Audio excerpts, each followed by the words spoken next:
ప్రార్థన చేసుకుందాం.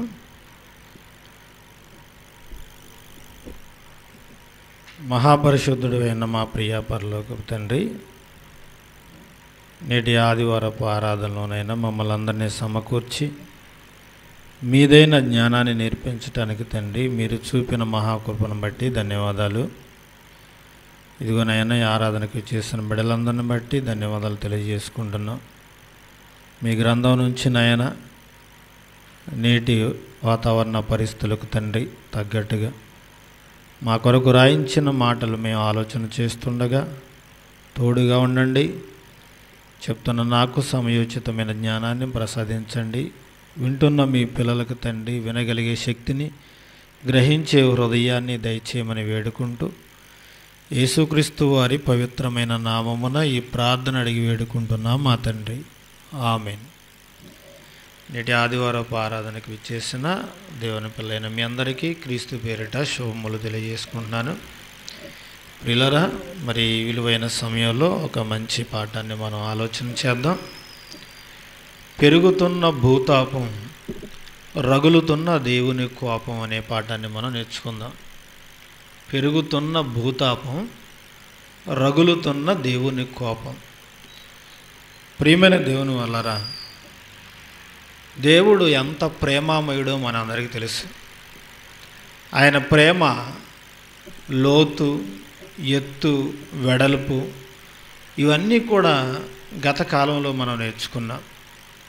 దేవుడు మనుషులను ప్రేమించిన విధానం లెక్కలేనంతగా ఉందని దావీదు గారు కీర్తనల గ్రంథం 45లో రాయటం జరిగింది. ఎన్నో పర్యాలు మనం చదువుకున్నాం.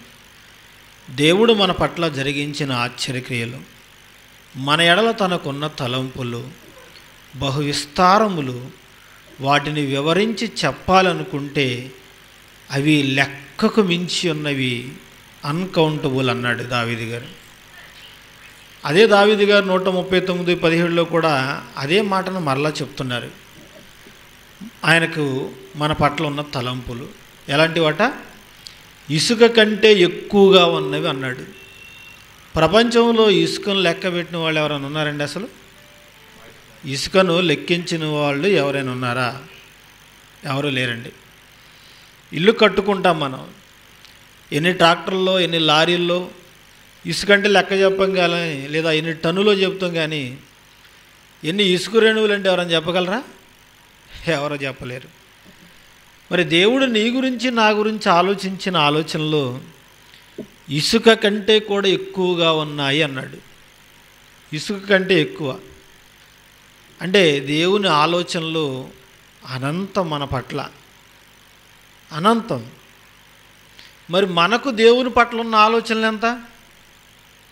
మనకు దేవుని పట్ల ఉన్న ఆలోచనలు ఎంత? ఆదివారం ఆరాధనకు రావటమే కష్టం అయిపోతుంది మనకి. ఈ వారం అంతా దేవుడు నీకు బ్రతుకునివ్వకపోతే, నిన్ను బ్రతికించకపోతే, గాలి, నీరు, ఆహారం నీకు ఇవ్వకపోతే బ్రతకగలవా? లేదు కదండి. మరి దేవుడు ఎంత మేలు చేస్తున్నా దేవుని కార్యక్రమాలకు మనం విధిగా రాలేకపోతున్నాం, సమయానికి హాజరవ్వలేకపోతున్నాం అంటే అసలు ఆ సమయాన్ని దేవుడు ఇవ్వకపోతే మనం సజీవులుగా ఉండగలమా? లేదు కదండి. అందుకే దేవుడు ప్రతి మనిషిని కనికరించి ఆయన దయాపూర్వక సంకల్పం చొప్పున మానవులందరూ బ్రతికి బట్టగడ్డేట్లు చేస్తున్నాడు. లేదంటే గతించిన కాలంలో ఎంతోమంది నశించిపోయారు, వాళ్ళ లెక్కలో మనం చేర్చబడేవాళ్ళం. కానీ దేవుడు నిన్ను నన్ను బ్రతికిస్తున్నాడంటే ఆయన దయాపూర్వక సంకల్పం. అది అర్థం చేసుకోలేకపోతున్నాం మనం. ప్రియులారా, ఈరోజు భూమి మీద మనం చేస్తున్న చెడంతా కూడా ఈ ప్రకృతి భరిస్తుంది. ప్రకృతి భరిస్తుంది. ప్రకృతికి ఎన్నింటినో భరించే శక్తిని దేవుడు ఇచ్చాడు. ప్రకృతికి ఏమి ఇచ్చాడు? ఎన్నింటినో భరించే శక్తి. ఒకప్పుడు ప్లాస్టిక్ లేదు భూమి మీద. ప్లాస్టిక్ ఉందా? ఎవరైనా మాంసం తెచ్చుకోవడానికి వెళ్తే ఇంటి దగ్గర నుంచి ఒక క్యానో, టిఫినో, ఏదో సంచో తీసుకెళ్ళేవాళ్ళం. ఇప్పుడు అఫీషియల్కి వెళ్తున్నాం, క్యారీ బ్యాగ్లో తెచ్చుకుంటున్నాం. ఎంతసేపు ఉపయోగపడుతుంది? ఒక 5 నిమిషాలు, 10 నిమిషాలు. మరలా అందులో ఉన్న మాంసాన్ని వాడుకొని కవర్ విసిరి పారేస్తున్నాం.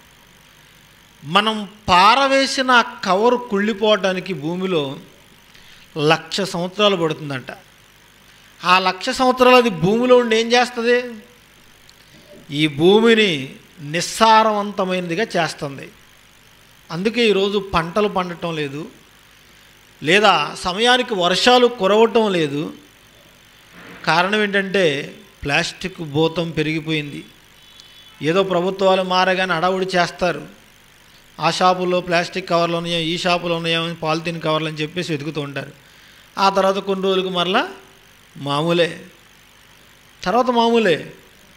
కానీ మనం పారవేసిన ఈ ప్లాస్టిక్ని అంతటిని కూడా భూమి భరిస్తుందా లేదా?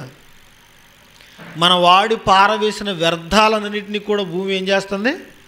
భరిస్తుంది. అంటే ప్రకృతి భరిస్తుంది. ఫ్యాక్టరీల నుంచి వెలువడే దుర్గంధం, ఏమండి, ఆ రసాయనాలు కలిసిన నీళ్లు అవి నదుల్లో కలుస్తున్నాయి, సముద్రాల్లో కలుస్తున్నాయి. అలాగే ఫ్యాక్టరీల నుంచి వచ్చే దుర్గంధం లేదా పొగ, రేడియేషన్ బాగా పెరిగిపోతుంది. మనకు సకాలంలో వర్షాలు పడటం లేదు, పంటలు సరిగా పండని పరిస్థితి.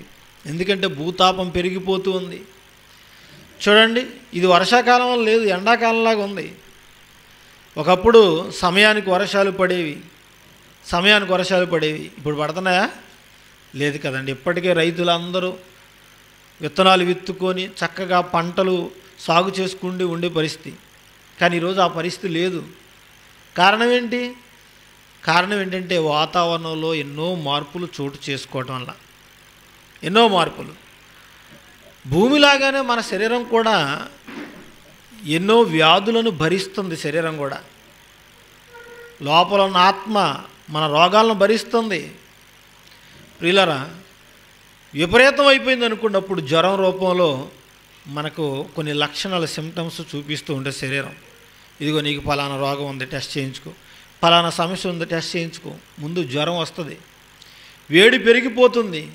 అలాగే ఈ ప్రకృతి కూడా వాటిని భరించలేక వేడి పెరిగిపోయింది. విపరీతమైన ఎండ భరించలేకపోతున్నాం కదండి, భరించలేకపోతున్నాం. ఎందుకు ఈ వాతావరణంలో మార్పులు చోటు చేసుకున్నాయి? వర్షాలు ఒకవేళ పడ్డాయి అనుకోండి, విపరీతంగా పడిపోతాయి.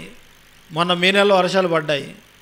ఒక వారం రోజులు వర్షం చూడగానే ప్రజలకు విసుగొచ్చి, ఈ వానదేవుడు ఎక్కడికి వెళ్ళాడో, ఆకాశానికి ఏమన్నా చిల్లుబడిందా, ఈ దేవుడికి పని పాట లేదా అని తిట్టారు చాలామంది.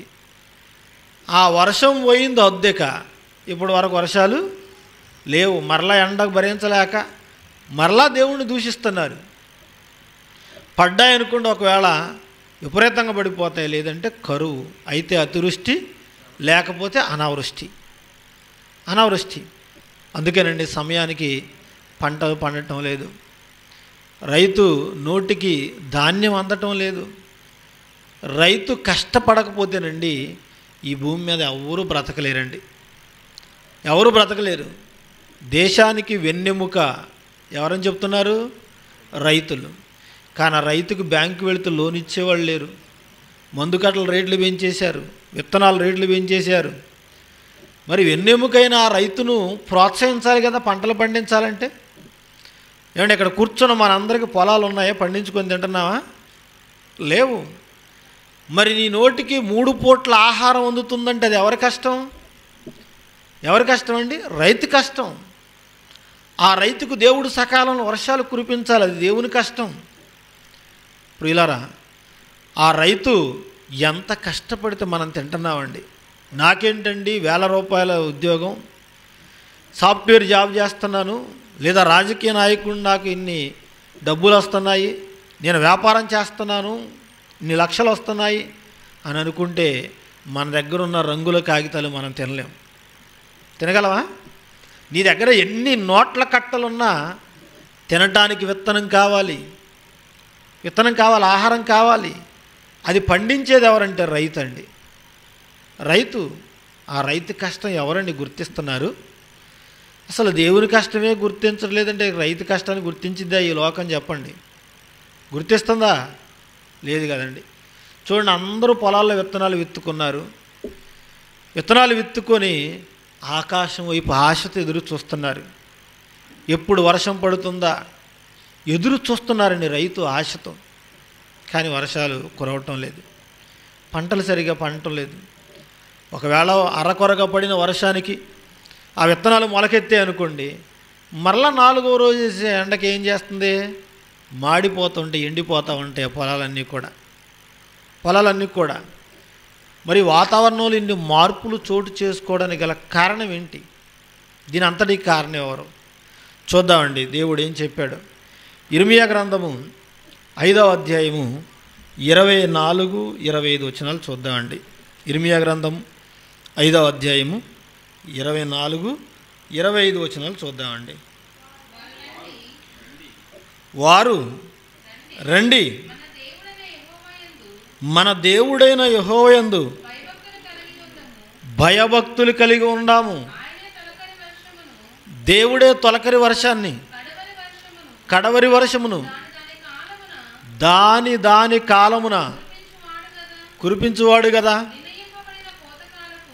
నిర్ణయింపబడిన కోతకాలపు వారములను ఆయన మనకు రప్పించునని తమ మనసులో అనుకొనరు. మీ దోషములు వాటి క్రమాన్ని తప్పించాయి, మీకు మేలు కలుగుకుండుటకు మీ పాపాలే కారణం.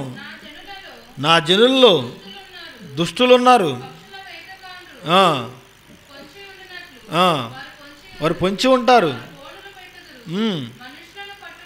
మనుషులను పట్టుకుంటున్నారు. చూసారా ప్రియులారా, ఈ వాతావరణంలో మార్పులు రావటానికి ఏదో సైంటిస్టులు పలానా కారణం అని చెప్తారు, కానీ అసలు కారణం దేవుడు చెప్తున్నాడండి. అసలు కారణం దేవుడు చెప్తున్నాడు. ఈ భూమి మీదకి ఏ విపత్తు రావాలన్నా, ఏ ఉపద్రవం రావాలన్నా అది దేవుడు వల్లనే కలుగుతుంది. పట్టణంలో ఉపద్రవం ఎవరి వలన కలుగుతుందని చదువుకున్న ఏజ్కేల్ గ్రంథంలో దేవుని వల్లనే కలుగుతుందని. అంటే ఈ భూమి మీద జరుగుతున్న వాతావరణంలో మార్పులు కానీ ఏదైనా దేవుని ఆజ్ఞ లేనిది ఏది జరగదు. మరి దేవుడు ఎందుకు వాటిని క్రమం తప్పేటట్లుగా చేస్తున్నాడంటే ఇక్కడ చెప్తున్నాడండి. ఏంటట, మీ దోషములు వాటి క్రమాన్ని తప్పించాయి అన్నాడు. ఇవన్నీ క్రమం తప్పడానికి కారణం ఏంటట, మన దోషాలేనట, మన పాపాలేనట. ప్రియులారా, ఒకప్పుడు రైతులకున్న అపారమైన నమ్మకం ఏంటంటే, అపారమైన నమ్మకం, పలానా కార్తెలో పలానా ఇదిగో ఋతుపవనాలు వచ్చేసి వర్షాలు పడతాయి, పలానా వారంలో నెలలో ఇదిగో మన విత్తనాలు విత్తుకోవాలి, పలానా వారానికి పైరు ఏపుగా పెరిగి ఫలిస్తుంది, పలానా వారానికి అంటే మన విత్తిన నాటి నుంచి వాళ్ళు లెక్కలు వేసుకునేవాళ్ళని రైతులు, క్యాలెండర్ల మీద రాసుకునేవాళ్ళు లేదా పేపర్ల మీద రాసుకునేవాళ్ళు. ఇన్ని వారాలకు పంట చేతికి వస్తుంది, ఇన్ని వారాలకు పంట కోతకొస్తుంది అని వాళ్ళు అంచనా వేసుకునేవాళ్ళు పూర్వకాలం పెద్దలు. కానీ ఇప్పుడు వాళ్ళ అంచనాలన్నీ కూడా ఏమైపోతున్నాయి, తారుమారైపోతున్నాయి. ఎందుకంటే 24 వచ్చిన మరలా, వారు రండి, మన దేవుడైన యెహోవాయందు భయభక్తులు కలిగి ఉందాము. ఆయనే తొలకరి వర్షమును కడవరి వర్షమును దాని కాలమున కురిపించువాడు కదా. నిర్ణయింపబడిన కోతకాలపు వారములను ఆయన మనకు రప్పించునని తమ మనసులు అనుకొనరు. చూసారా, ఈరోజు మనుషులు మనసులో దేవుడిని ఉంచుకోలేదండి, మనసులో ఉంచుకోవట్లేదు దేవుణ్ణి. ప్రియులారా, అసలు దేవుడు ఎవరి మనసులో ఉన్నాడు చెప్పండి? ఎవరి మనసులో ఉన్నాడు? నీ పూర్ణ హృదయంతో, నీ పూర్ణ వివేకంతో, నీ పూర్ణ బలంతో, నీ పూర్ణ మనసుతో అన్నాడు కదండి. ఆ విధంగా అసలు ఎవరి హృదయాలను దేవుడు ఉన్నాడా? లేడు. మనుషులు అనుకోవట్లేదట, దేవుడే తొలకరి వర్షాన్ని కడవరి వర్షాన్ని మన కొరకు కురిపిస్తాడు. ఒకప్పుడు నమ్మకం ఉండేదండి పెద్దవాళ్ళకి, తొలకరి వర్షం పడగానే చక్కగా వాళ్ళు విత్తనాలు ఎదబెట్టుకునేవాళ్ళు, ఏమండి. ఆ తర్వాత కడవరి వర్షం కొరకు ఎదురు చూసేవాళ్ళు. అప్పుడు పంట అంతా పండి పూర్తయ్యేది, ఆ పంట అంతా కోసుకునేవాళ్ళు, పనులు మోసుకొని వచ్చేవాళ్ళు, ఏమండి. కన్నీళ్లు విడుచుచు విత్తనాలు విత్తేవాడట, సంతోషగానంతో పంటను కోస్తాడు, పనులు మోసుకొని వస్తాడట. అది ఒకప్పుడు ఉండేది. ఇప్పుడు పెట్టుబడి పెట్టడమే తప్ప ఆశించినంత స్థాయిలో ఫలాలు మాత్రం రావటం లేదు.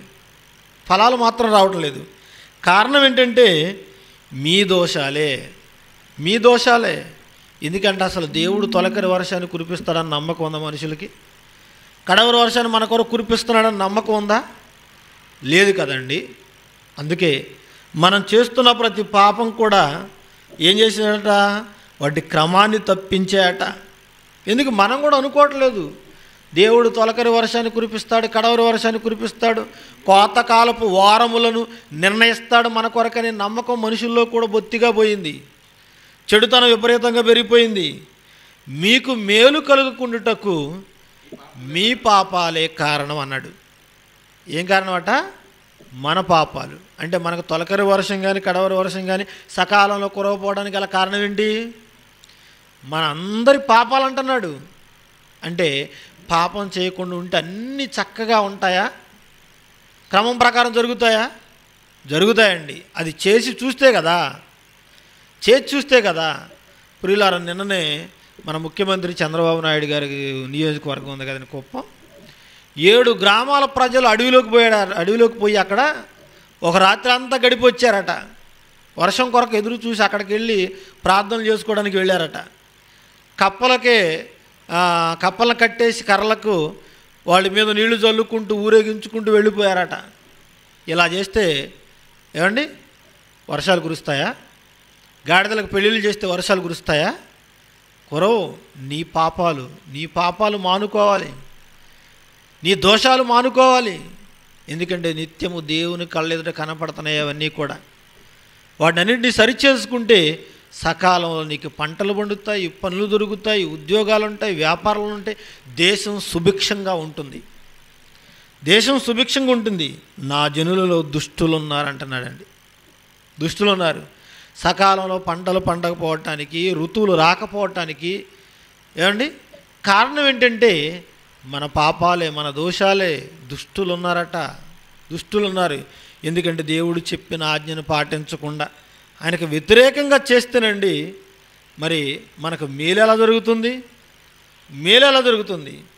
అందుకేనండి అవి క్రమాలను తప్పిపోయాయి. దేవుడు వాటి క్రమాన్ని తప్పించాడు. అందుకే ఎవరి వలన ఇదంతా జరుగుతుందంటే మన వలనే జరుగుతుందని దేవుడు చెప్తున్నాడు. మీ వలనే, మీ దోషాలే వాటి క్రమాన్ని తప్పించాయి, మీ పాపాలే క్రమాన్ని తప్పించాయి అన్నాడు. ప్రియులారా, వాతావరణంలో మార్పులు ఎందుకు వస్తాయంటే మనం బాగోలేనప్పుడు, మనం తప్పు చేస్తున్నప్పుడు. అలా చరిత్రలో జరిగిన ఒక సంఘటన చూద్దామండి. చూద్దాం. యోనా గ్రంథం ప్రారంభ అధ్యాయము 4వ వచనం నుంచి కొన్ని మాటలు మనం చదవగలిగితే, యోనా గ్రంథము 1వ అధ్యాయము 4వ వచనం చూద్దాం. అయితే యెహోవా సముద్రం మీద పెద్ద గాలి పుట్టింపగా సముద్రమందు గొప్ప తుఫాను రేగి ఓడబద్దలైపోవు గతి వచ్చెను. కాబట్టి నావికులు భయపడి ప్రతివాడును తన దేవతను ప్రార్థించి ఓడ చులకన చేయుటకి అందులోని సరుకులను సముద్రంలో పారవేసిరి. అప్పటికి యోనా ఓడ దిగువ భాగమునకు పోయి పండుకొని గాఢ నిద్రపోయి ఉండెను. అప్పుడు ఓడ నాయకుడు అతని యొద్దకొచ్చి, ఓయి నిద్రపోతా, నీకేం వచ్చింది? లేచి నీ దేవుని ప్రార్థించుము, మనము చావకుండా ఆ దేవుడు మన యందు కనికరించునేమో అనెను. అంతలో వాడవారు, ఎవరిని బట్టి ఇంత కీడు మనకు సంభవించింది తెలియుటకై మనము చీట్లు వేతము రండిని ఒకరితో ఒకరు చెప్పుకొని చీట్లు వేయగా చీటి యోనా మీదకి వచ్చింది. వీళ్ళ బాగా ఆలోచించండి మీరు.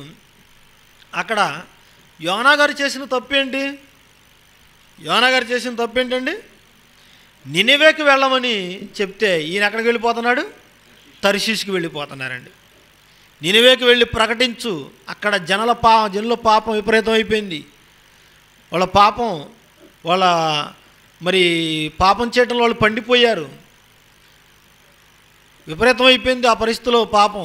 కాబట్టి నువ్వు వెళ్ళి ప్రకటించు, మారు మనసు పొందుతారు. ఒకప్పుడు జలప్రళయానికి ముందు కూడా ఏమండి అదే పరిస్థితి కదా. అలాగే ఈ నినివే పట్టణస్థుల పాపం కూడా దేవుని సన్నిధికి చేరిపోయిందట, విపరీతం అయిపోయింది. ఇప్పుడు దేవుడు అంటున్నాడు, యోనా నువ్వు వెళ్ళి ప్రకటించు ఆ నినివే ప్రజలకు. అంటే యోనా గారు అమ్ము వాళ్ళ చాలా కరడు కట్టిన నేరస్తులు, చాలా డేంజరస్ వాళ్ళందరూ కూడా. నేను వెళ్ళి ప్రకటిస్తే నన్నేం చేస్తారన్న భయంతో ఈయన ఏం చేశాడు? నినివేకి వెళ్ళమంటే తర్షీష్కి వెళ్తున్నాడు. ఏమండి సినిమాలు చూపిస్తారు చూసారా, కొండపల్లికి వెళ్ళమంటే కోటిపల్లికి వెళ్ళినట్టుగా చెప్తారు చూసారా, అలాగే ఇతను నినివేకి వెళ్ళమంటే తర్షీష్కి వెళ్ళిపోతున్నాడు. పైగా వెళ్ళటమే కాకుండా ఓడ దిగువ భాగానికి వెళ్ళి ఏం చేస్తున్నాడట, గాఢ నిద్రపోతుండట. ఏమంటే సముద్రంలో మీద అంత పెద్ద గాలి తుఫాను చెలరేగితే ఈయనకి ఎలా నిద్ర వస్తుందండి, ఎలా నిద్ర వస్తుందండి? ఏమండి మనం కూడా అంతేనండి, దేవుని పని ఎంత ఉన్నా హాయిగా నిద్రపోతాం, సమయానికి రాలేము, మీటింగ్కి రాలేము, కార్యక్రమాలు వచ్చి మనం పని చేయలేము. ఎందుకు? ఏదో ఒక కారణాలు చెబుతూ ఉంటాం, మనం కూడా ఏదో ఒక కారణాలు చెబుతూ ఉంటాం. ఎందుకంటే దేవుని పని అంటే శ్రద్ధ లేకపోవటం వల్ల. శ్రద్ధ ఉంటే అలా మనం ఉంటామండి? దేవుని పని జరుగుతుందంటే అసలు నిద్రపడుతుందో మనకి ఇంటి దగ్గర? ఏమండి మన పొరుగు వాళ్ళు వెళ్ళి మన పక్క వాళ్ళు వెళ్ళి దేవుని పనులు చక్కగా చేస్తున్నారంటే మనం ఖాళీ ఇంటి దగ్గర కూర్చొని ఏదో నెపములు చెప్తున్నామంటే దేవుడు ఊరుకుంటాడా? ఊరుకోవడం. ఇప్పుడు చూడండి, ఇతను పని మీద పంపిస్తేనండి పని మానేసి ఏం చేస్తున్నాడు, నిద్రపోతున్నాడు. నిద్ర ఎలా వస్తుంది ఇతనికి? నిద్ర ఎలా వస్తుంది? ఏమండి ఇతనిలాగానే మన వాళ్ళు కూడా చాలామంది ఉన్నారు. దేవుని పని ఉండి కూడా ఇళ్ళ దగ్గర నిద్రపోయే వాళ్ళు చాలామంది ఉన్నారండి. ఏదో కారణాలు చెప్తారు ఎందుకు రాలేదంటే. నిజంగా ఆనాటి మనుషులకు ఉన్న నాలెడ్జి ఈనాటి మనుషులకు లేదండి. అసలు ఉందంటారా? ఆనాటి మనుషులకు ఉన్న జ్ఞానం ఈరోజు మనుషులకు లేదండి. ఏంటి వాళ్ళకున్న జ్ఞానం అంటే, గాలి బాగా వస్తుంది, గొప్ప తుఫాన్ రేగిందట, అప్పుడు ఓడ మునిగిపోయే పరిస్థితి వచ్చింది. మునిగిపోయే పరిస్థితి వచ్చినప్పుడు వాళ్ళు ఏమనుకున్నారంటే, ఈ బరువు కాస్త తేలిక చేస్తే ఓడ తేలి మునగకుండా మనం అంతా బ్రతకొచ్చామనుకున్నారు. అయినా సరే సరుకులు పారవేసిన ఎంత కంట్రోల్ చేసినా కంట్రోల్ అవట్లా, కంట్రోల్ అవట్లా. అప్పుడు వాళ్ళకి ఒక అనుమానం వచ్చింది, మనలో ఎవడైనా తప్పు చేశాడేమో, అసలు ఎవరిని బట్టి ఈ కీడు మనకు సంభవించింది, ఈ తుఫాను చెలరేగడానికి కారణం ఎవరో? ఖచ్చితంగా ఎవడో మనలో ఉండుంటాడు తప్పు చేసిన వాడు. అందరూ ప్రార్థన చేయండి, ఎవరి దేవతను బట్టి వాళ్ళు ప్రార్థన చేయండి అంటున్నారు. వాళ్ళు ఇంకెవరు ఉన్నారో చూడండి, ఉన్నాడు ఒకడు నిద్రపోతూ, లేపండి వాడిని, ఒరే నిద్రపోతా, ఇంత గాలి వస్తుండే తుఫాను వస్తుండే నీకు ఎలా నిద్ర పడుతుందిరా, నీకు ఎలా నిద్ర పడుతుందిరా? పెద్దవాళ్ళు అంటారు చూడండి, పని కళ్ళ ముందు పెట్టుకుని నీకు ఎలా నిద్ర పడుతుంది అంటారు. అవునా? అలాగే యోనా కూడా దేవుని పని అప్పగిస్తే నిద్రపోతున్నాడండి, నిద్రపోతున్నాడు. లే, ఇదిగో మేమందరం కూడా మా దేవతలను బట్టి మా దేవుళ్ళని బట్టి ప్రార్థన చేస్తున్నాం, నువ్వు కూడా లేచి నీ దేవుని నామాన్ని బట్టి ప్రార్థన చేయమన్నారండి. ప్రార్థన చేయమన్నారు. ఎందుకంటే మనం అంతా చావకుండా ఏదో ఒక దేవుడు మన పట్ల కనికరం చూపుతాడేమో అని చెప్పేసి అప్పుడు ప్రార్థన చేస్తున్నారు అందరూ కలిసి. ఇక వాళ్ళకు ఒక ఐడియా వచ్చింది, ఎవరిని బట్టి ఎంత కీడు మనకు సంభవించింది? ఏమండి, ఎవరిని బట్టి? ఈ తిరువురులో భూకంపం వచ్చింది అనుకుందాం, లేదా తుఫాన్ వచ్చి ఒక 100 మంది చచ్చిపోయారు అనుకుందాం. ప్రియులారా, ఏదో విపత్తు జరిగింది అనుకుందాం. అప్పుడు మనందరికీ ఏమనిపిస్తుంది? మేధావులు ఎవరు ఉన్నారు, ఇంటలెక్చువల్స్, సైంటిస్టులు ఎక్కడున్నారో వాళ్ళ కబురు పెట్టండి. అసలు ఈ తిరువురులో ఈ ఎర్త్ క్వేక్ రావడానికి కారణం ఏంటి? ఈ భూమి బద్దలైపోవడానికి కారణం ఏంటి? లేదా ఇళ్ళు కూలి చచ్చిపోవడానికి కారణం ఏంటి? చెట్లు విరిగిపోవడానికి కారణం ఏంటి? కరెంటు స్తంభాలు కూలి చచ్చిపోవడానికి కారణం ఏంటి? ఏమండి, ఇలా ఎవరైనా ఆలోచిస్తారా? ఎవరు ఆలోచించరండి. కానీ వాళ్ళకు వచ్చిందండి ఐడియా. ఏమని?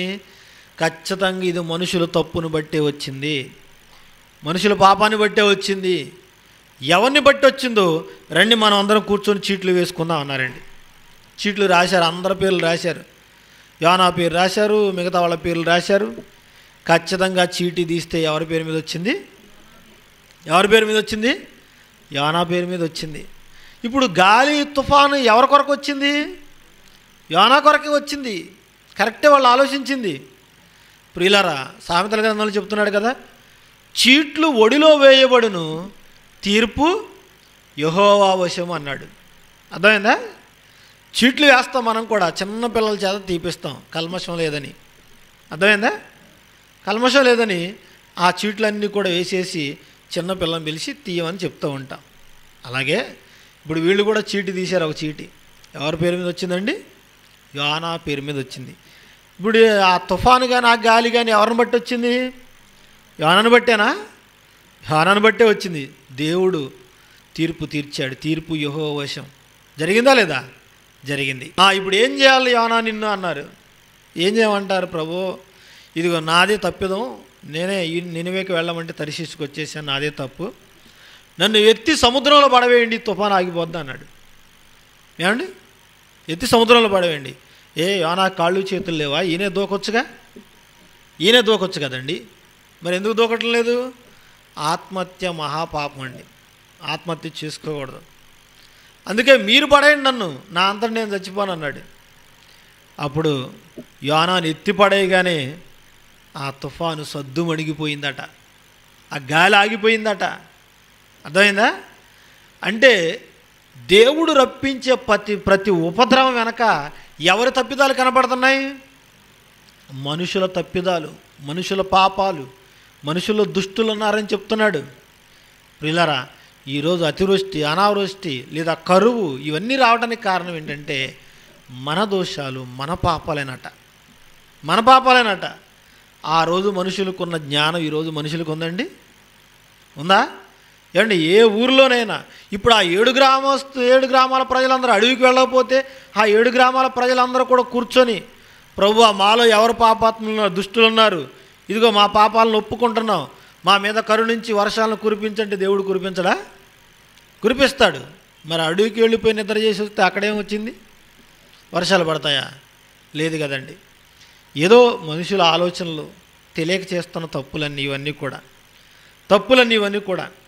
ప్రియులారా, ఒకప్పుడు దేవుడు కలుగు చేసిన ఈ ప్రకృతి అంతా కూడా దేవుడు సర్టిఫై చేశాడు. ఏమన్నాడు?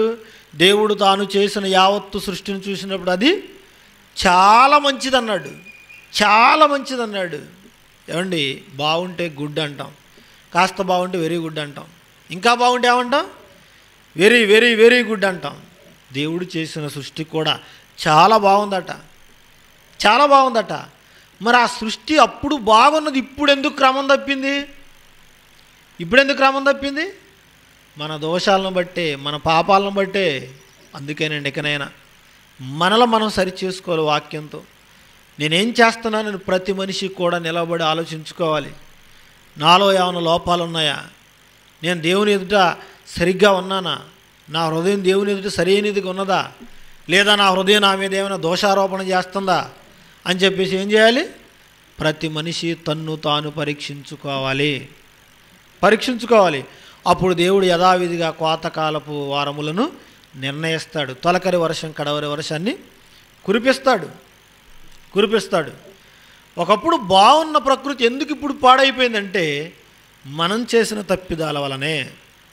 అందుకే భూతాపం పెరిగిపోతుంది, దేవుని కోపం రగిలిపోతుంది. తప్పు చేశారు మొట్టమొదటి దంపతులు, ఆది దంపతులు ఆదాము అవ్వ తప్పు చేశారా? ఏం చేశారు వాళ్ళు? తినవద్దన్న పండు తిని తప్పు చేశారు. మరి అప్పటి వరకు వర్షాలు బాగానే పడుతున్నాయి, అప్పటి వరకు పడ్డాయి, చక్కగా ఏదైనా తోటలో చెట్లని పెంచుతుంది వర్షం. కానీ ఆ ఋతువులు ఇక సరైన కాలంలో రాకుండా ఉండటానికి ఈ మనుషులు చేసిన పాపాలను బట్టి దేవుడు శాపాన్ని ఇస్తున్నాడు వాళ్ళకి. 3వ అధ్యాయం ఆదికాండం 3వ అధ్యాయము 17వ వచనం చూద్దాం. ఆదికాండం 3వ అధ్యాయము 17వ వచనం. ఆయన ఆదాముతో, నువ్వు నా మాట వినలేదు కదా, నీ భార్య మాట విన్నావు కదా, తినవద్దన్న పండు తిన్నావు కనుక నీ నిమిత్తము నేల శపింపబడి ఉన్నది, ప్రయాసముతోనే నీవు బ్రతుకు దినములను నీవు దాని పంట తింటావు. అది ముండ్ల తొప్పలు, గచ్చ పొదలను నీకు మొలిపిస్తుంది. పొలంలో పంట తింటావు.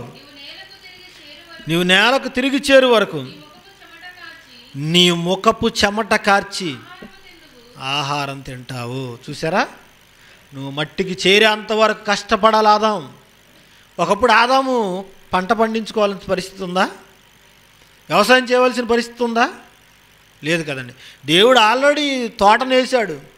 ఆకలి వేసినప్పుడల్లా తనకు నచ్చిన చెట్టు దగ్గరికి వెళ్ళి సకల విధమైన ఫలవృక్షాల్లో ఏదో ఒక పండును తెంచుకొని తినటమే. Readymade food, ready to eat, భోజనం తయారైపోయి ఉంది.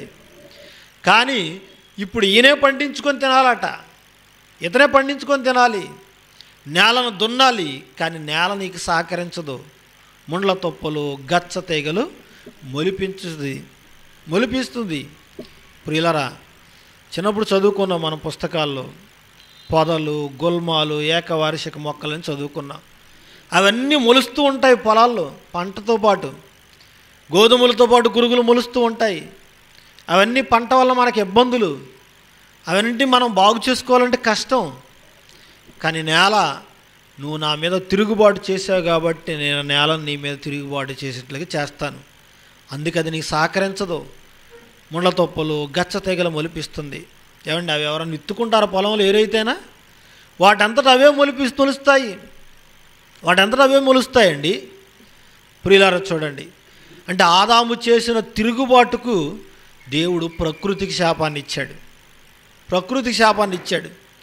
ఎందుకంటే దేవుని కోపం మనిషి మీద డైరెక్ట్గా చూపిస్తే ఏ మనిషి తట్టుకుంటాడా? ఏమండి, తండ్రి చేతికి అందినంత దెబ్బ పిల్లవాడు వీపు మీద వేసాడు అనుకోండి, బ్రతుకుతాడు ఆ పిల్లవాడు? బ్రతకడు. అందుకే తల్లిదండ్రులు కోపం ఏం చేస్తారంటే వస్తువులు పగలగొడతా ఉంటారు కోపం వచ్చినప్పుడు. అర్థమైందా? అలాగే దేవుడు కూడా ఏం చేశాడంటే ప్రకృతికి శాపాన్ని ఇచ్చాడు. అది ఇండైరెక్ట్గా నీకు సహకరించదని చెప్పడానికి అంటే మనం చేసిన దోషాల వలన ఈ ప్రకృతి క్రమం తప్పిపోతుంది, నీకు సహకరించదు అని చెప్పడానికి. ఇక వర్షాలు సకాలంలో కురవకపోతేనండి వాగులు, వంకలు, సెలయేళ్ళు, ఏమండి, అలాగే నదులు, సముద్రాలు నీళ్ళు ఉంటాయా? ఉండవు. అవి కూడా ఎండిపోతాయి. ఏంటి, సముద్రాలు కూడా ఎండిపోతాయా? నదులు కూడా ఎండిపోతాయి. భూతాపం పెరిగినప్పుడు ఏం జరుగుతుందండి? ఏమంటే ఇప్పటికే భూ వాతావరణం వేడెక్కిపోయింది. ఇప్పటికేనండి ప్రపంచ పటంలోనండి ఒక చిన్న దేశం అండి మునిగిపోతుంది. ఆ దేశంలో ప్రజలందరూ ఆ భూభాగాన్ని ఖాళీ చేస్తున్నారు. ఇంకొక 10 సంవత్సరాల్లో ఆ దేశం మొత్తం మునిగిపోతుందట. ప్రియులారా చూడండి, అలాగనే అదే కాదండి, మన భారతదేశంలో కూడా బొంబాయి లాంటి పట్టణాలు ఇంకా కొన్ని సంవత్సరాలకే మునిగిపోతాయట. ఎందుకంటే ఆ ధ్రువాల్లో ఉన్న మంచంతా కరిగిపోతుందట. సముద్ర మట్టాలు ఏం చేస్తున్నాయి? పెరిగిపోతున్నాయి. వేడి ఎక్కువైపోయింది, రేడియేషను, అందుకే అవన్నీ కూడా కరిగిపోతున్నాయి. మరి ఎప్పటివరకు ఎందుకు బాగున్నాయంటే దేవుని కనికరం వలన, దేవుని కృప వలన. ఇంకా మన ప్రవర్తన బాగలేదనుకోండి, అవన్నీ కూడా కరిగిపోతాయి. మనం అందరం కూడా చనిపోవాల్సిన పరిస్థితి. అందుకేనండి వేడి ఎక్కడం వలన ఈ సముద్రాలు, నదులు ఎండిపోతాయని చెప్తున్నాడు. సముద్రం ఎక్కడైనా ఎండిపోతుందా? ఎండిపోతాయండి సముద్రాలు ఎక్కడైనా? ఎక్కడ ఎండినట్టు మనం ఏమైనా విన్నామా? లేదు కదండి. సముద్రాలన్నిటికంటే ఏమంటే పెద్ద సముద్రం ఏమంటే పసిఫిక్ మహాసముద్రం. ఆ తర్వాత బంగాళాఖాతం అని, హిందూ మహాసముద్రం అని, అరేబియా సముద్రం అని ఇట్లా చదువుకుంటున్నాం. సముద్రాలు ఎండిపోవడం ఎక్కడా మనం వినం. బస్సులో వెళ్తున్నానండి నేను కొద్ది కాలం క్రితం. ఆ బస్సులో ఫోన్లో రింగ్ టోన్ వస్తుంది. ఒక రింగ్ టోన్ ఏంటంటే, ఒరే పిచ్చోడా, సముద్రాలు ఎక్కడైనా ఎండిపోతాయని చెప్పేసి ఏదో సినిమాలో డైలాగ్ రింగ్ టోన్ పెట్టుకున్నారండి. సముద్రాలు ఎండిపోతాయా? ఎండిపోవు కదండి. కానీ దేవునికి కోపం వచ్చిందనుకోండి సముద్రాలు కూడా ఎండిపోతాయి. ఎండుతాయా ఎండవా? చూద్దాం ఒక మాట. నహూము గ్రంథము ప్రారంభ అధ్యాయము 4వ వచనం చూద్దాం. నహూము గ్రంథము ప్రారంభ అధ్యాయము 4వ వచనం చూద్దామండి.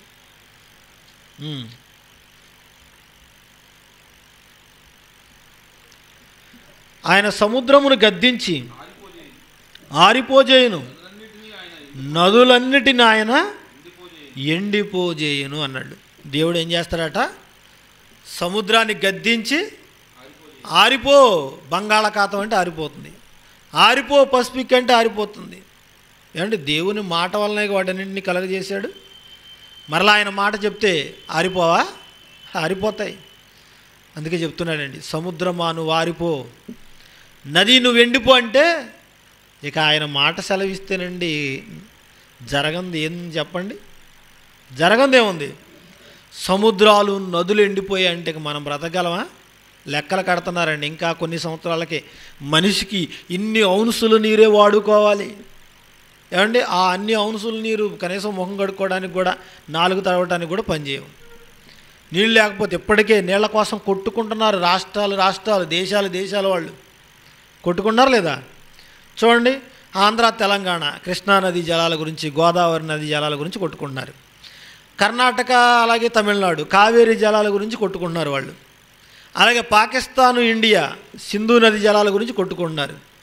అలాగే చైనా మనవాళ్ళు, అక్కడి నుంచి వస్తుంది ఆ సింధు నది, దాని గురించి వాళ్ళు పెద్ద ఆనకట్టలు కట్టుకుంటున్నారు వాళ్ళు. ప్రతి చోట ఇదే గొడవలు. దేవుడు సమృద్ధిగా వర్షాలు కురిపిస్తున్నాడు కాబట్టి నదులు పారుతున్నాయి. కొన్నింటిని జీవనదులు అంటున్నాం. ఏమంటే ఎండాకాలం రాగానే చూడండి, కృష్ణానది ఎండిపోతుంది, అటు గోదావరి ఎండిపోతుంది. ఇవి జీవనదులు కాదు. గంగా లాంటి పెద్ద నదులు జీవనదులు. ప్రియులారా, నదులు ఎండిపోతాయి, సముద్రాలు ఎండిపోతాయి, ఇంకిపోతాయట. 74వ అధ్యాయము 15వ వచనం చూద్దాం. 74వ అధ్యాయము 15వ వచనం.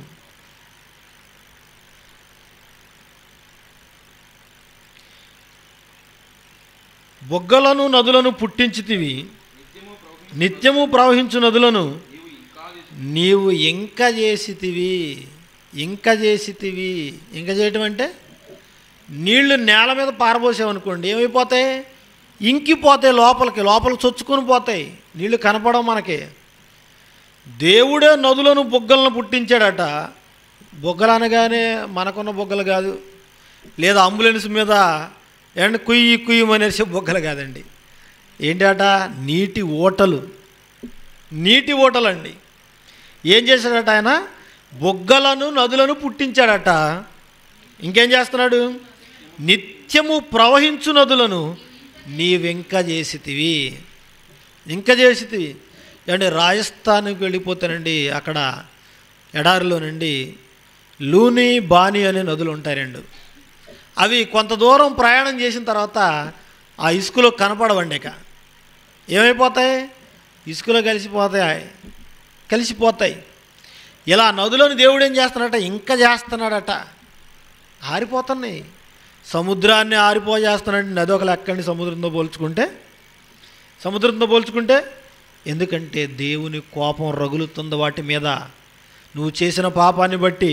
హబక్కు గ్రంథం 3వ అధ్యాయము 9వ వచనం చూద్దాం. హబక్కు గ్రంథం 3వ అధ్యాయము 9వ వచనం, 8వ వచనం చూద్దామండి. 8వ వచనం. యెహోవా, నదుల మీద నీకు కోపం కలిగినందున,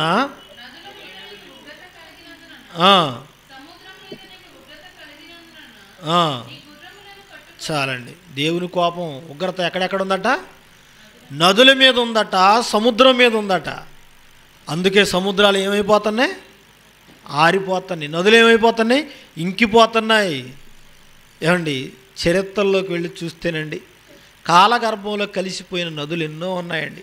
అంతెందుకు, ఏదైనా తోటల్లో ప్రారంభమైన 4 నదులు ఉన్నాయి, ఇప్పుడు 2 ఉన్నాయి. మిగతా 2 ఏమైపోయాయి? అంతరించిపోయాయి, ఇంకిపోయాయి. అందుకే ప్రియులారా, దేవుని కోపం రగులుతుంది,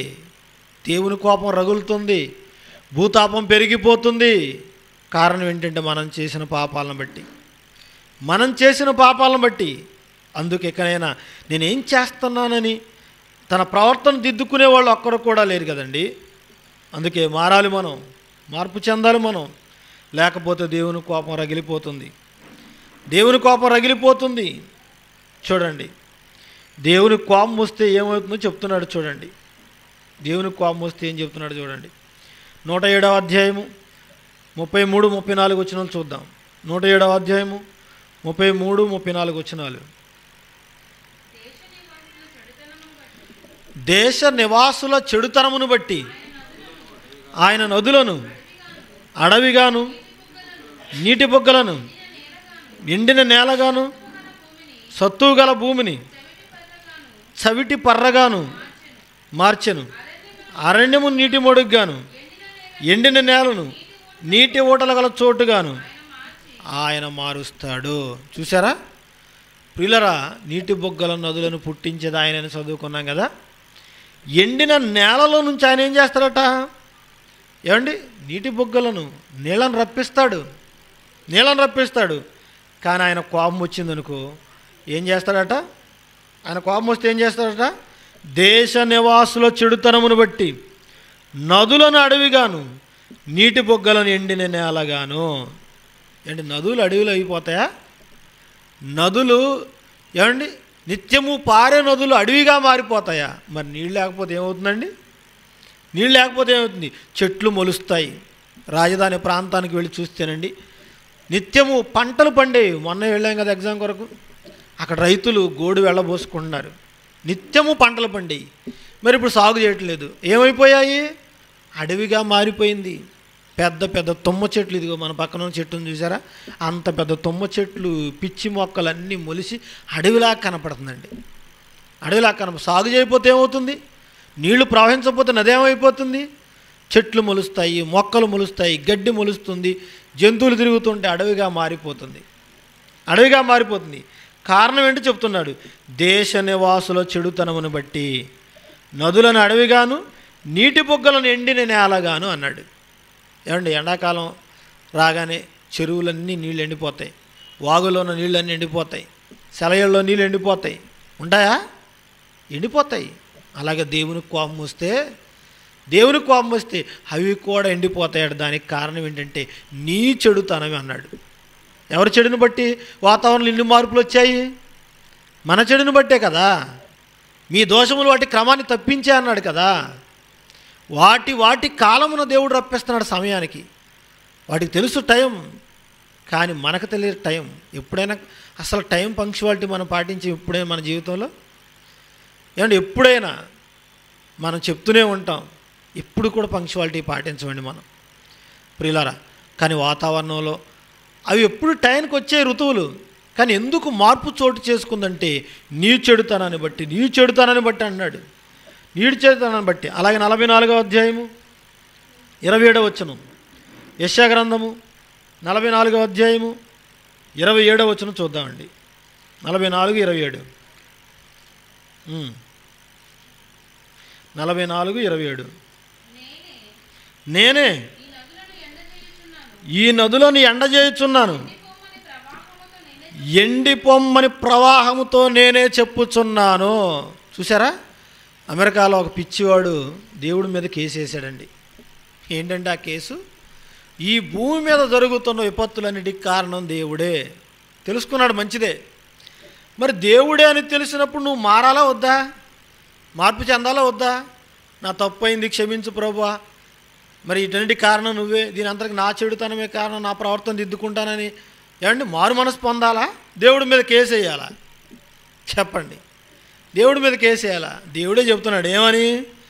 నేనే నీ నదులని ఎండజేయుచున్నాను, ఎండి పొమ్మని ప్రవాహంతో నేనే చెప్పుచున్నాను.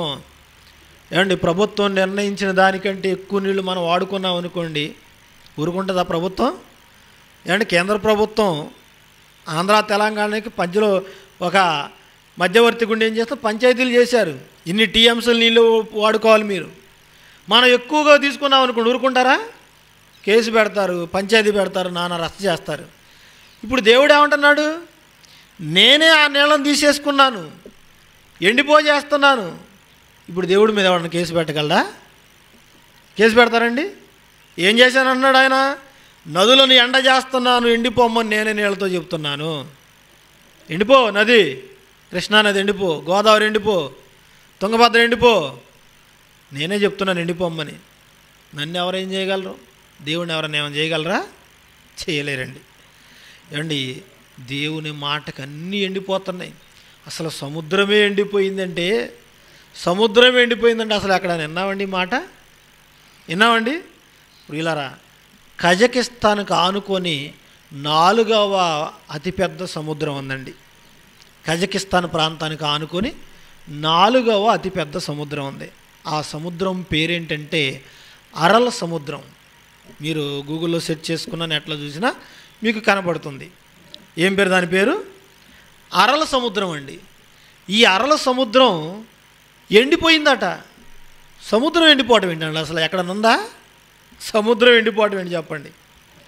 సముద్రం ఎండిపోవడం ఎక్కడైనా మనం లేదు కదండి. మరి ఎలా ఎండిపోయింది? దేవుని కోపం, నీ చెడుతనం. అందుకే వాటిని ఎండిపోజేస్తున్నాడు. అక్కడ చేపలు పట్టుకుని బ్రతికేవాళ్ళు ఏమండి వేరే పనులు ఎత్తుక్కున్నారట. ఆ సముద్రం మీద ఆధారపడి బతికేవాళ్ళు ఎంతమంది ఉంటారండి తీర ప్రాంతాల్లో? గంగపుత్రులు అంటారు కదా, జాలర్లు అంటారు కదా, వాళ్ళందరూ కూడా వాటి మీద ఆధారపడి బ్రతుకుతూ ఉంటారు. మరి వాళ్ళందరూ పరిస్థితి ఏంటి? ఎక్కడికి వెళ్ళిపోవాలి వాళ్ళందరూ కూడా? వాళ్ళందరూ ఎక్కడికి వెళ్ళిపోవాలండి? ఎలా బ్రతకగలరు వాళ్ళందరూ కూడా? అందుకేనండి దేవుడు కోపం రగిలి సముద్రాలను, నదులను ఎండేటట్లుగా చేస్తుంది. ఎందుకంటే వాటి మీద ఆయన కోపం రగిలిపోతుంది. సముద్రాలను, నదులను ఎండజేస్తున్నాడు ఆయన. ఆ అరల సముద్రం అండి సముద్రాల్లో 4వ అతిపెద్ద సముద్రం అట. 4వ అతిపెద్ద సముద్రం. మరి ఆ సముద్రం ఉండటం వల్ల ఎంతో వ్యాపారం జరిగేది ఏమండి. ఎంతోమంది బ్రతికేవాళ్ళు దాని మీద ఆధారపడి. సముద్రం ఎండిపోతే ఎలా బ్రతకగలరండి? అందుకే వేరే పనులు ఎత్తుకున్నారు. అది చాలా చిన్నదైపోయిందట నీళ్ళు లేక. ఏమండి సముద్రాన్ని దేవుడు ఎండబెట్టాడంటే ఏమండి నీ ఊరిలో ఉన్న చెరువుని ఎండబెట్టడం ఆయనకు గొప్ప? నీ ఊరిలో ఉన్న వాగుని ఎండబెట్టడం ఆయనకైనా పెద్ద పనా? కాదు కదా. అందుకే ప్రియులారా, ఇకనైనా మనం మార్పు చెందాలి. ఒకప్పుడు హైదరాబాదులో ఉన్న మూసీ నది మంచినీళ్ళు తాగేవాళ్ళట. అలాగే ట్యాంక్ బండ్ ఉంది కదా చుట్టూ చెరువు, అందులో మంచినీళ్ళు తాగేవాళ్ళట. చూడండి ఈరోజు ఆ మూసీ నది మూసుకుపోయి చిన్నదైపోయింది.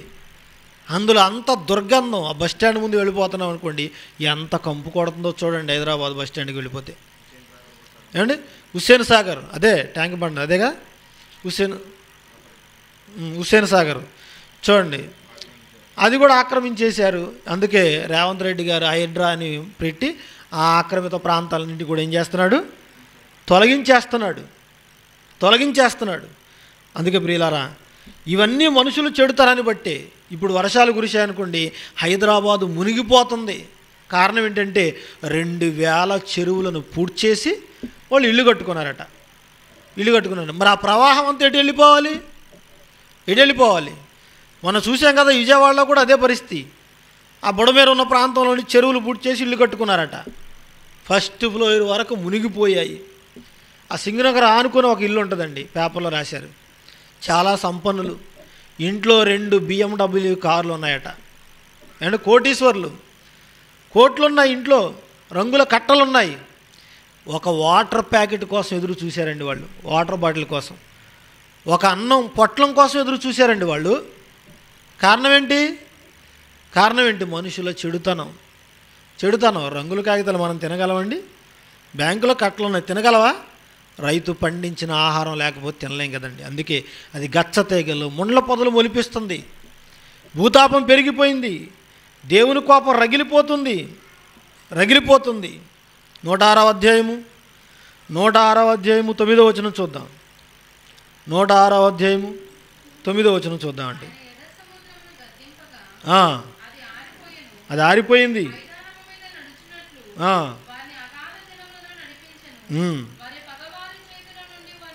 చాలండి, చూసారా? ఎర్ర సముద్రాన్ని గద్దించినప్పుడు అది ఏమైపోయిందట? ఆరిపోయిందట. ఇశ్రాయేలు ఏ సముద్రంలో నడిచి వచ్చింది? ఏ సముద్రం ఇశ్రాయేలు నడిచి వచ్చింది? ఏమండి? ఎర్ర సముద్రం కదండి. ఆ ఎర్ర సముద్రం వాళ్ళ కాలికి మట్టి అని అంటిందా? లేదు కదండి. తూర్పు నుంచి గాలిని రప్పించాడు ఆయన. గాలిని రప్పించి ఏం చేశాడు? ఆరిపోజేశాడు. సరిగ్గా వాళ్ళు ఫరో సైన్యం సముద్రం మధ్యకు రాగానే ఏం చేశాడు? ఆ నీళ్లను కలిపేశాడు. వాళ్ళు చచ్చిపోయారు. వీళ్ళు సేఫ్టీగా బయటకు వచ్చేసారు. దేవుని కోపం అలాగే ఉంటుంది. యెషయా గ్రంథం 50వ అధ్యాయము 2వ వచనం చూద్దాం. యెషయా గ్రంథం 50వ అధ్యాయము 2వ వచనం చూద్దాం. నేను వచ్చినప్పుడు ఎవడూ లేకపోనేలా?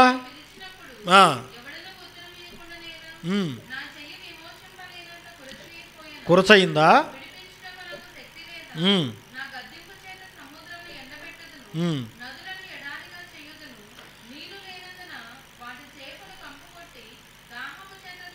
చాలండి, చూసారా?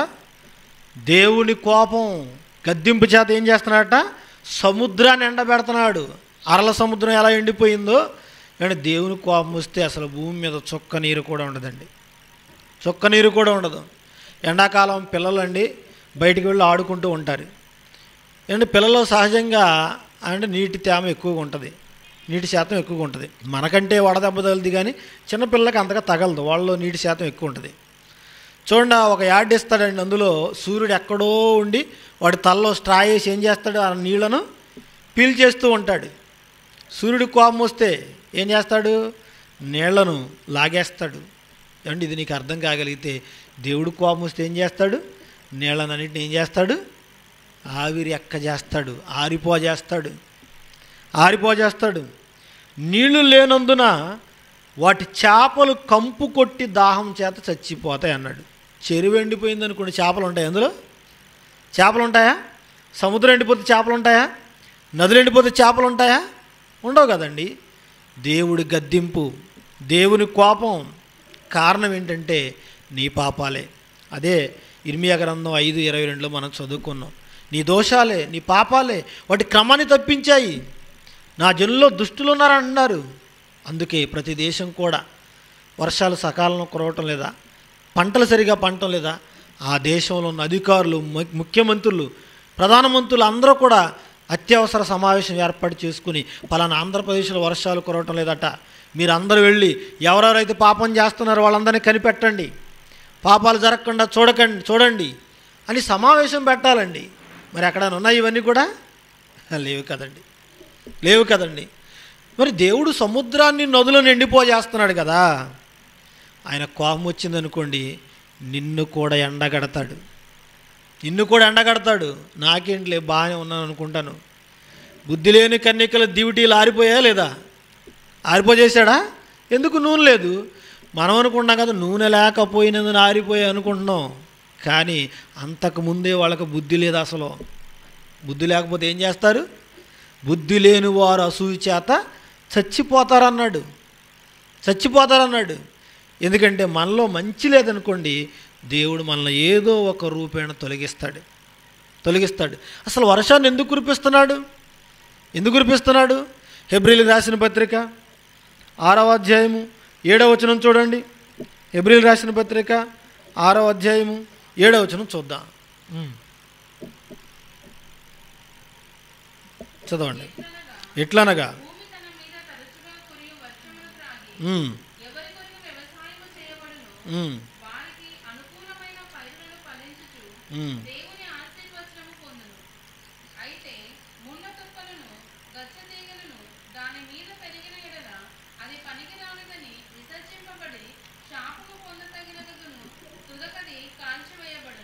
చాలండి, చూసారా? ఏమండి, భూమి మీద తరచుగా వర్షం కురుస్తుందా? ఎందుకు కురవాలి వర్షం? రైతులకు అనుకూలమైన పైరులను పండించాలట, రైతులకు మంచి పంటలు పండించాలట. ఏమండి, ఆ పంటలు పండకుండా ముండ్ల తొప్పలు, గచ్చ పొదలు మొలిచాయనుకోండి, ఏమవుతుందట? తుదకది పనికి రానిదని విసర్జించబడి కాల్చివేయబడుతుంది, శాపానికి గురై అన్నాడు. శాపానికి గురై. దేవుడు వర్షాన్ని కురిపించి పంటలు పండించకపోతేనే భూమిని కాల్చివేస్తానన్నాడే. అదే దేవుడు నిన్ను ఈ భూమి మీద బ్రతికించి నీ కొరకు గాలిని, నీరు, వర్షాన్ని, ఆహారాన్ని, నింగిని, నేలను పెట్టి నిన్ను ఎంత సమృద్ధిగా పోషిస్తుంటే నువ్వు కూడా ఆయనకు అనుకూలంగా ఫలించకపోతే నిన్ను కాల్చివేయడా? ఆరని అగ్ని, చావని పురుగు. ఆత్మ చావదు, అగ్ని ఆరదు, పురుగు చావదు. ప్రియులారా, ధనవంతుడు వెళ్ళిపోయాడు ఆ అగ్నిలోనికి. ఎందుకంటే దేవునికి అనుకూలంగా ఫలించలేదు కాబట్టి. ఒక చెట్టు, ఒక పంట మనకు అనుకూలంగా ఫలించకపోతే ఏం చేస్తాం? మన చేతులతోనే నరికి అగ్నిలో కాల్చేస్తాం. అలాగే నువ్వు దేవునికి అనుకూలంగా ఫలించకపోతే నిన్నేం చేయాలి? అందుకే ప్రియులారా, పెరుగుతుంది భూతాపం, రగులుతుంది దేవుని కోపం. దేవుని కోపానికి కారణం నేనే అనుకోవాలి ప్రతి ఒక్కరు కూడా. అందుకే ఇకనైనా మనలో మార్పు రాకపోతే వాతావరణంలో కూడా మార్పులు రావు. మారిపోయింది ఎప్పుడో వాతావరణం. వాతావరణం బాగుండాలంటే, మనకు అనుకూలమైన పైర్లు ఫలించాలంటే, దేవుడు మనకు మేలు చేయాలంటే నేనేం చేస్తున్నానని నీ ప్రవర్తన గురించి ఆలోచించు. మీ ప్రవర్తన గురించి జాగ్రత్త పడండి అన్నాడు. సరిదిద్దుకోండి, ఆలోచించండి అన్నాడు. అందుకే ప్రియులారా, ఎక్కడైనా మన ప్రవర్తన చక్కబెట్టుకొని దేవునికి అనుకూలంగా మనం అంతా నడుచుకుంటే దేని కాలం అది చక్కగా వచ్చినట్లు దేవుడు చేస్తాడు, మనకు మేలు చేస్తాడు. మేలు చేయుట చేత తన్ను గూర్చి సాక్ష్యం లేకుండా లేదని పౌలు గారు చెప్పారా లేదా? చెప్పారు కదండి. దేవుడు ఎల్లప్పుడూ మేలు చేసేవాడే, మేలు చేయటానికి సిద్ధంగా ఉన్నాడు ఆయన. కానీ మన దోషాలే, మన పాపాలే వాటి క్రమాన్ని తప్పించడానికి కారణమైంది. అందుకే మనం చేసిన తప్పిదం వలన భూతాపం పెరుగుతుంది, దేవుని కోపం రగులుతుంది. దేవుని కోపానికి కారకులు ఎవరండి?